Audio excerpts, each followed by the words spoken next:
If you've ever dealt with back pain, specifically sciatica, you know it's not fun.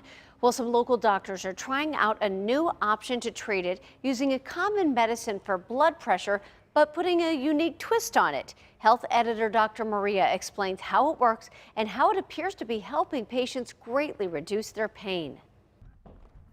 Linda Triplett stood up at her desk at work. Something popped, and pain stopped her in her tracks. I couldn't hardly walk at all, and the pain was just terrible. There were days I couldn't get up, couldn't walk, couldn't get out of bed.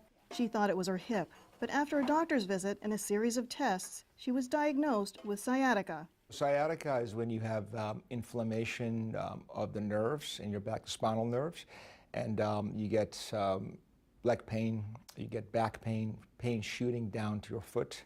Doctors often advise rest, prescribe medicine, and sometimes even opiates. Then physical therapy, or if there's a disc pressing on nerves, sometimes a steroid injection or surgery. But complications, side effects, or persistent symptoms can limit the success of these interventions. So doctors at West Virginia University are the first in the country to be studying a new option that goes directly to the inflamed nerve, instead of through the bloodstream to the whole body from a digested pill. They're seeing whether a micropellet injected into the back near the inflamed nerve will help. This is the pellet the doctors inject. It's about as big as a grain of rice. It contains medicine that is slowly released, and the pellet dissolves over time. The medicine is clonidine, a blood pressure medicine. If taken by mouth, the blood pressure could drop too much. But when it is delivered in this targeted fashion, right to the source of the pain, it interferes with nerve signals. It reduces the transmission of pain signals from the nerve to the brain. To go in there and let somebody put a needle in my back was pretty scary. The numbing was a little bit pinchy, but when you get that kind of pain, you're willing to try anything. I thought, you know, it's going to hurt, this is going to hurt, but it didn't.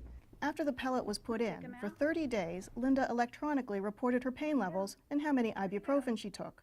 I went from a pain level 10 down to a 3 or 4. This is a double-blind, placebo-controlled trial, meaning Linda doesn't know if she got the clonidine or placebo, and neither does Dr. Razai. Linda thinks she got the real thing. I think I might have, because it did improve. If I didn't, then that had to be something else. It had to be maybe the physical therapy that I was taking. 300 people across 20 medical centers will take part in the clinical trial. If the study shows the pellets work better than placebo, the treatment will go before the FDA for approval. Even if she got placebo, Linda isn't upset about that. It's much better.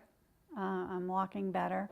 I'm getting around a lot better. I haven't taken any kind of pain medication. I'm doing my exercises every day, trying to get back on my treadmill. I'm Dr. Maria Simbra, KDKA News.